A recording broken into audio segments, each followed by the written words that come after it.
안녕하세요. 안녕하세요. 묵의 손민선입니다. 묵 조영준입니다. 벌써 연말이 다가오고 있는데요. 날씨도 엄청 추워지고 연말에는 크리스마스도 있고 송년회도 많으실 텐데 그래도 꼭 챙겨봐야 될 전시와 공연을 오늘은 소개를 해드리도록 하겠습니다.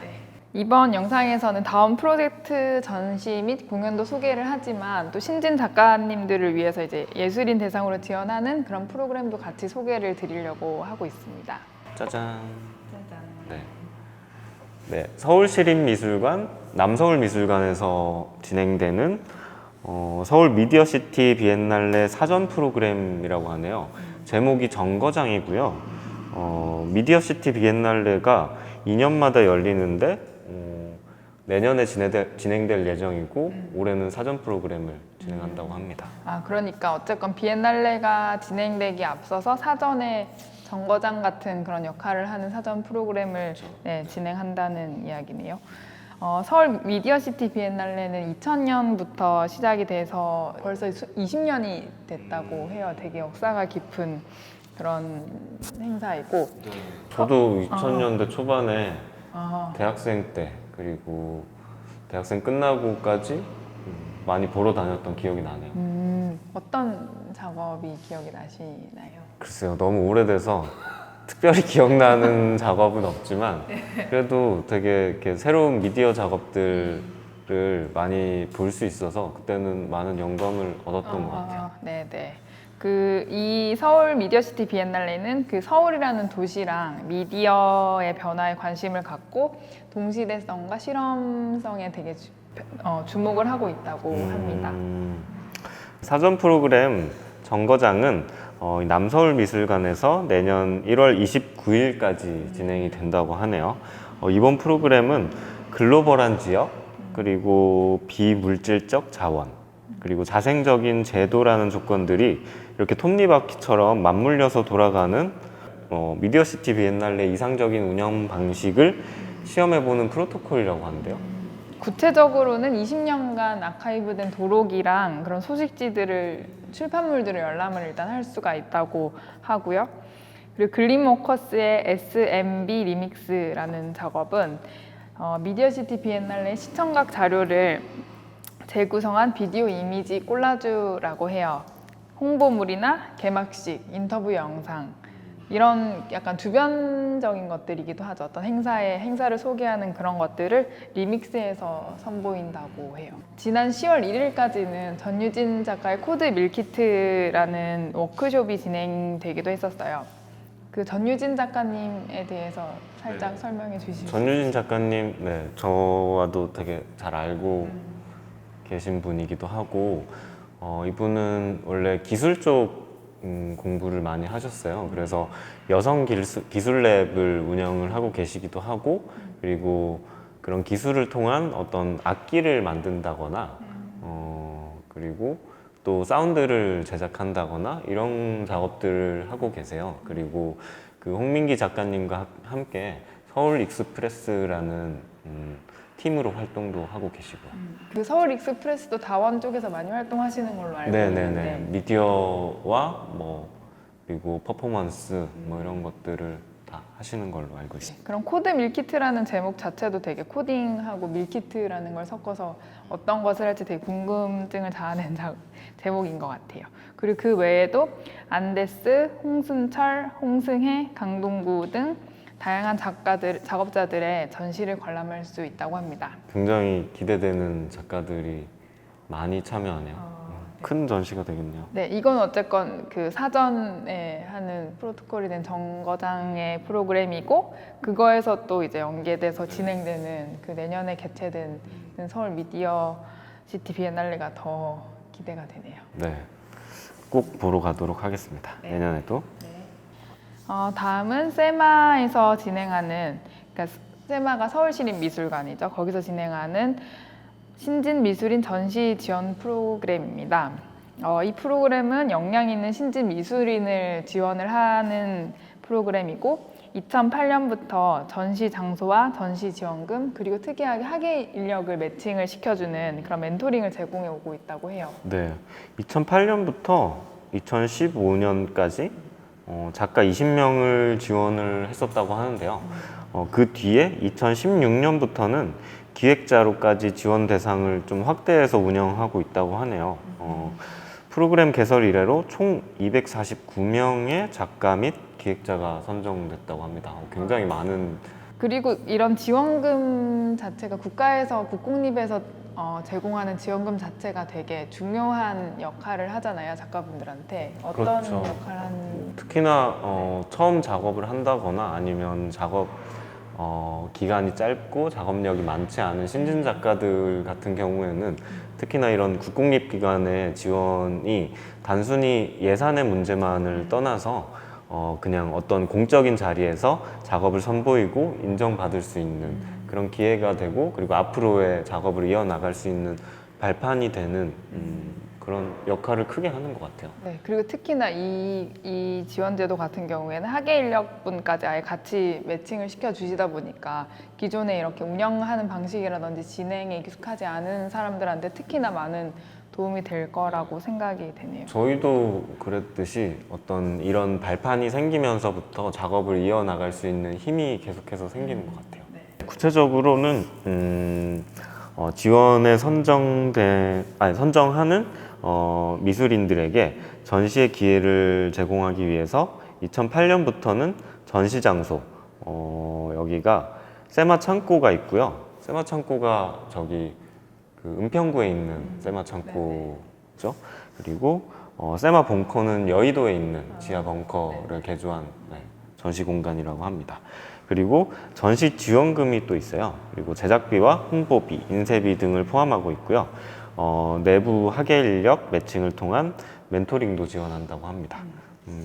초반에는 이런 멘토링이나 학예 인력의 도움을 받는 게 굉장히 큰 힘이 되는 것 같아요. 저희도 옛날을 생각해 보면 네, 그 멘토분이 계셔가지고 저희는 되게 기본적인 질문부터 엄청 많이 했던 것 같아요. 그냥 공연이란 무엇인가, 그리고 공연에는 어떤 요소들이 있는지 뭐 그런 거를 되게 설명해 주셨는데, 저희가 기본적으로 되게 알고 있었다고 생각했던 거였지만 되게 모르는 지점들을 정의에서부터 이게 실제적으로 어떤 역할을 해야 되는지 이런 것들을 짚어주셔가지고 간단한 것들이었을 수도 있지만 중요한 팁들을 잘 찝어주기도 했었던 것 같고요. 그리고 모집 인원은 작년 기준 총 9팀 내외, 작가 7팀, 기획자 2팀이었다고 합니다. 그리고 지원금 상세 내역은 작가는 각각 1,000만 원, 그리고 기획자는 각각 1,100만 원 내외 지원이 이루어진다고 하네요. 기획자가 100만 원이 더 많네요. 접수 기간 어쨌건 내년 2월경으로 예상이 되고, 작년에 지원 받으셨던 분들은 2022년 작가들은 7월부터 전시를 열었다고 해요. 그리고 올해 마지막 전시는 11월에 보안 1942 아트스페이스에서 박운규 작가의 개인전이 이제 남아있다고 합니다. 지금 이제 서울문화재단이나 한국문화예술위원회의 지원금 신청 시즌이잖아요. 10월 말 정도에 마감이 되는 걸로 알고 있는데, 올해는 특히나 너무 공고가 빨리 떠서 네. 다들 좀 난감해하는 분위기인 것 같아요. 네, 저희는 아직 공연도 올리지 못했는데 지원서가 떠가지고 고민 중입니다. 네. 그래서 이거는 조금 후반에 지원금 신청 기간이 있으니까 조금 더 고민이 필요하시는 분들이 좀 준비하기에 좋을 것 같아요. 네, 다음 전시. 다음으로 넘어가 보겠습니다. 예. 다음 전시의 제목은 우연을 기대라는 전시이고요. 낙원상가에 위치해 있는 DP 저도 많이 가봤는데요. 여기서 11월 19일까지 개최된다고 하네요. 여기 되게 분위기가 좋아요. 갤러리가. 어떤 그 분위기인지. 낙원상가 제일 꼭대기층에 있는데요. 거기 앞에 나가면 인조잔디가 있어요. 인조잔디에서 바람도 쐬고 담배도 피우시고 뭐 이렇게. 낙원상가 꼭대기층에 있네요. 저는 아직 못 가봐가지고. 이번 전시는 5명의 국내외 참가들이 신작을 통해서 이제 참여를 하시는데, 복구 가능성이라는 그런 근대적 환상을 지탱하는 감각에 의문을 제기한다고 해요. 복구 가능성이라고 하는 게 근대적 환상이었다, 뭐 이런 얘기일까요? 그런 것 같아요. 그래서 그 근대적 환상을 또 지탱하는 익숙한 감각을 거기에 이제 의문을 제기한다.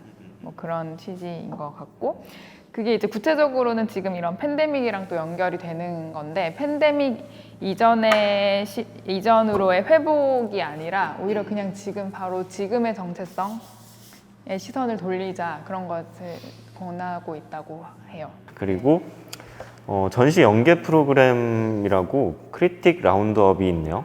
크리틱 라운드업, 이게 되게 특별한 연계 프로그램이라서 사실 저희가 이 다원으로 소개를 드리는 거기도 하고, 전시랑 동시에 이제 크리틱 한다는 그런 비평의 그 세션이 같이 이렇게 진행이 되는 게 특별한 점인 거죠. 이렇게 네, 직접적인 언어를 경유해서 전시의 주제를 다각화할 예정이라고 하네요.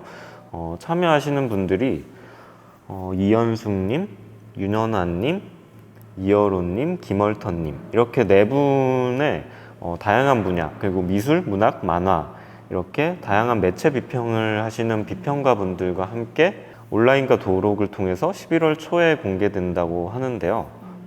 동시대 기획 전시가 조망되는 방식에 대한 고민에서 출발한 기획이라고 하네요. 그러면 이 전시가 11월 19일까지 이루어지는데 10월 초 전시 중반부쯤에 이런 크리틱이 공개가 되고, 그걸 이제 관객들이 보면서 뭔가 좀 더 이 전시를 비평적으로 아니면 조망하는 방법들의 시각들을 다양하게 제시를 해주는. 되게 흥미로운 것 같아요. 제가 좋아하는 비평가 분들도 섞여 있으시기도 하고. 그럼 여기 참여하시는 작가분들 소개하자면, 신민, 시린세노, 이민지, 장서영, 노예주 작가님들이 참여를 하시고, 그리고 기획은 조은비 기획자님이 준비를 하셨는데요. 이 우연을 기대라는 전시는 미디어와 퍼포먼스, 그리고 영상 설치 등 다원적인 작업들을 선보였던 이런 작가들로 구성이 돼 있다고 합니다. 작가 시린세노는 꽃을 따는 것을 통해서 이 꽃을 따는 것이라는 작업을 통해서죠. 그러니까 미국령 식민 기간 동안 필리핀에서 촬영된 흑백 사진들로 비디오 에세이를 선보인다고 하는데요. 사진 속 나무 이미지를 경유해서 미국의 근대적 식민화 방식과 거기에 활용된 사진 기술의 연관성을 그려낸다고 하네요. 그리고 이어서 장서영 작가님은 오르페우스 후굴 시퀀스, 그걸로 서구 신화 속 오르페우스의 나레이션이 이어지면서 360도 액션캠을 매단 요가인이 정말 실제 요가인이 등장하네요. 네, 등장을 한대요. 그래서 그 요가인이 후굴 요가 동작을 이어가는데, 작가님은 뒤돌아보면 안 된다라고 얘기하는 전래동화 같은 이야기를 통해서 그런 이야기 속에 있는 금기, 그리고 스크린 평면 안에서 360도로 해선하는 기술적 장치를 대비시키면서 시간에 대한 공간적인 해석을 시도한다고 해요. 오르페우스 뒤돌아보면 안 된다라는 오르페우스 신화랑 그 요가의 후굴 시퀀스를 섞어 놓은 듯한 되게 재미있네요. 그러니까 후굴을 하게 되면 어쨌건 뒤를 네, 보게 360도의 360도의 공간적인 게 있는데 흥미로운 제목입니다. 그런 것 같아요. 이렇게 되게 많은 내용이 포함되어 있는 그런 제목인 거네요. 그리고 그러면 다음 전시로 넘어가 보겠습니다. 다음은 전시가 아니라 공연이죠? 네, 공연이에요. 12월 중순 ACC, 그러니까 아시아 문화 전당에서 진행하는 정세영 작가님의 내일의 이웃입니다. 정세영 작가님은 이번 그 공연을 알시어터라고 하는 레지던시 프로그램에 참가하면서 진행하시는 프로젝트고, 12월에는 아시아 문화 전당에서 쇼케이스를 하시고, 그 전에 11월 중순에 저희 이 공간 오픈셋에서도 테스트 겸 이런 작은 공연을 선보일 예정입니다. 정세용 작가님은 저희랑도 되게 잘 아는 작가님이시기도 해서 여러 장르에 걸쳐서 활동을 많이 하고 계시고, 일단 제일 주목하고 있는 부분 자체가 어떤 극장의 환영성이라던가 어떤 연극성이 어떤 건가에 대한 질문을 많이 던지고 있는 작가라고 생각하시면 조금 더 편할 것 같아요. 네. 그래서 이번 공연은 주 매체로는 우리가 익숙하게 세영 씨께서 작업하셨던 연극을 얘기를 하고 그리고 부매체로 VR을 활용한다고 네, 이야기를 하시더라고요. 그래서 내용을 간단히 설명을 드리면요. 근미래에 출시할 가상의 시뮬레이션 게임으로 진행되는 연극 내일의 이웃 뭐 이런 제목이라고 하는데요. 이 게임에서 게임 플레이어의 임무가 자원이 완전히 고갈된 섬에서 생존하기 적합한 뇌를 선택하는 게 전부라고 하네요. 그리고 그 선택한 이후에는 그 생존 시뮬레이션이 자동으로 이렇게 실행이 된다고 합니다. 네, 그리고 이 흥미로운 점은 그 해당 게임의 아바타가 최대 3명의 뇌 정보를 동시에 저장을 할 수가 있다고 해요. 그 아바타의 이름이 레드스킨인데 레드스킨은 가상 시뮬레이션 게임 안에서 마지막까지 생존한 최후의 인물이고 이 아바타의 뇌는 안무가의 남성 네, 35세 좀 형춘 씨보다 몇 살 어리신 분 그리고 뇌과학자 여성 58세 안무가는 일찌감치 죽을 것 같아요. 그래서 35세 정도로 얘기를 하셨나요? 야. 제일 활발할 그래서, 때. 네. 그리고 성별을 밝히지 않은 펀드 매니저 28세 명석한 네. 펀드 매니저 좋네요. 네, 그분의 뇌가 제일 활발하게 돌아가지 않을까? 그 뇌 정보가 조합되어 있다고 해요. 그리고 최종적으로 그 3명의 조합된 뇌를 가지고 있는 레드스킨은 플레이어는 15세 여중생이라고 하더라고요. 그래서 전시가 관람객들의 적극적인 참여로 이루어진다고 하는데요. 레드스킨의 생존 방식과 특징을 살펴볼 수 있는 어떤 프리젠테이션 형식을 취하고 있다고도 하네요. 그래서 작가님이 직접 출연을 해서 VR 화면을 어떤 방식으로 선택해서 보여주고 그 선택한 장면들은 스크린에 나오게 돼서 그것들을 관객들이 볼 수 있고 그리고 공연을 보는 도중에 질문을 던질 수가 있다고요. 언제든지 궁금한 점은. 그게 되게 특이하네요. 그러니까 그게 어떻게 보면 공연인 동시에 프레젠테이션이고 그런 시뮬레이션인 것이고 관객과 퍼포머가 그 질문과 응답을 통해서 대화를 할 수 있는 약간 독특한 조건에서 시작되는 공연이네요. 그러면 다음으로 넘어가 보겠습니다. 네, 마지막으로 소개해드릴 무베 럭셔리 바로크 월드. AI입니다. 네, 되게 공교롭게도 이제 첫 번째 영상에서도 저희 공연을 소개를 했는데 한 번 더 소개를 하게 되네요. 네, 영광입니다. 네. 일단 일정은 올해 12월 17일에서부터 18일 이틀간 진행을 할 거고 공연 장소는 이곳 스튜디오 오픈셋에서 공연을 진행하게 될 것 같아요.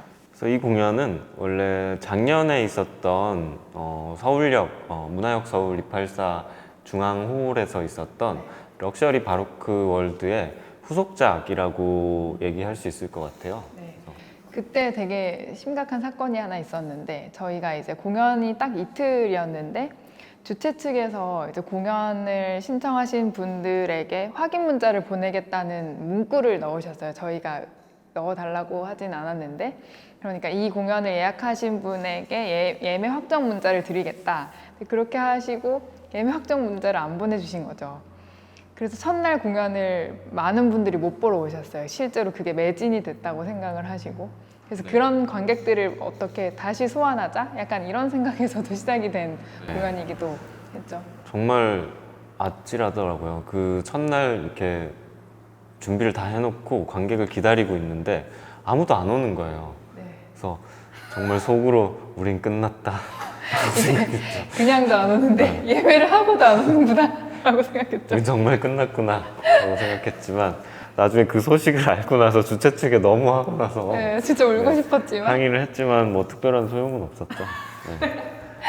덕분에 그래서- 뭐 공연을 또 해야겠다 네네네. 뭐 이런 생각은 하게 됐죠. 그분들을 다시 소환할 겸 이제 그거의 후속작을 만들어 보자라고 생각을 했고요. 그때 촬영했던 공연 실황을 360도 카메라로 촬영을 했는데 그것을 어떤 방식으로 변형시켜서 다시 새롭게 재조합된 어떤 영상 작업을 영상물을 만들려고 하고 있고요. 그 영상물을 관객들이 어떤 방식으로 보게 될지를 지금 고민을 하고 있어요. 네, 그럼 아직 뭐 어떤 공연이다라고 확실하게 말씀을 드릴 수는 없지만 뭐 포스트의 이야기죠. 아무튼 럭셔리 바로크 이후의 이야기이긴 한데 그 럭셔리 바로크 월드에 대한 간단한 설명은 뭐 이런 거였어요. 사실은 그 당시에는 아파트가 주제였는데 아파트 자체를 저희는 어떤 럭셔리 바로크 월드라고 이렇게 상정을 한 거였고 약간 뒤틀리고 이상한 세계라고 생각을 했고 그리고 저희가 그 바로크 월드라고 설정한 공간 자체가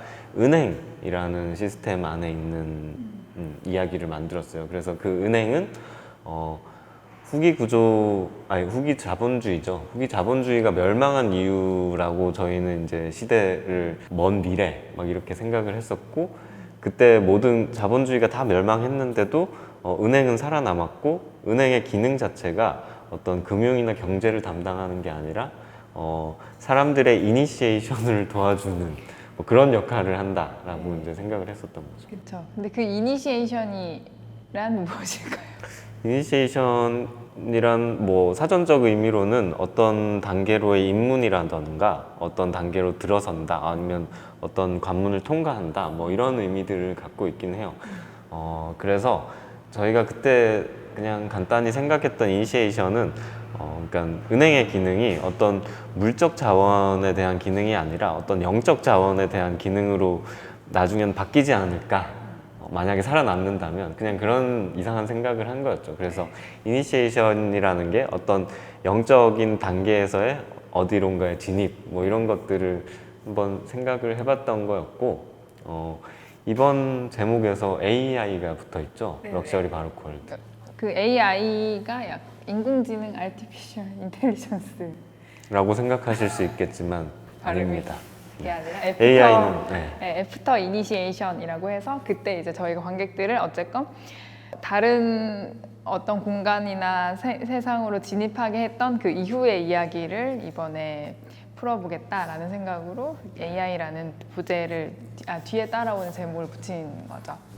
그리고 저희가 그때 럭셔리 바로크 월드라는 작업을 하면서 굉장히 중요하게 생각했던 것은 시간과 공간의 이것들을 이상하게 겹쳐놓는 거를 그때 이제 시작을 한 거였는데 문화역 284라는 공간이 서울역이잖아요. 과거에는 서울역이었고 기차역이었고 그런 기차역이라는 곳은 플랫폼이 있고 근데 그거랑 연결해서 생각을 했을 때 플랫폼의 의자라는 하나의 키워드가 뭐 교회 의자가 되기도 하고 그 의자는 또 은행에서 대기하는 의자이기도 하고 그러니까 여러 가지 비슷한 다른 공간과 시간을 합쳐둘 수 있다는 생각을 했던 거였죠. 근데 그러면서 이번에 이제 후반 작업으로 오면서 어쨌건 작년에 있었던 공연이랑 현재에 있는 공연이랑 현재에 있는 퍼포머와 영상 속에 있는 퍼포머가 또 어떻게 연결을 맺을 건지 그 시간이 지난 뒤에 어떻게 시간을 겹칠 수 있을지를 고민하고 있습니다. 네. 고민이 빨리 네. 잘 풀려서 공연을 올릴 수 있었으면 좋겠네요. 어쨌건 이번에는 티켓팅 실수가 없게 잘 해야겠죠. 네, 관객분들 저번에 못 오셨던 분들도 오시고 많이 보러 와주셨으면 좋겠습니다. 그럼 좀 이르긴 하지만 올해 마무리 잘 하시고 즐거운 연말 보내시길 바랍니다. 새해 복 많이. 이건 너무 이르죠? 네. 그럼 즐거운 연말 되시길 바랄게요. 네, 감사합니다. 감사합니다.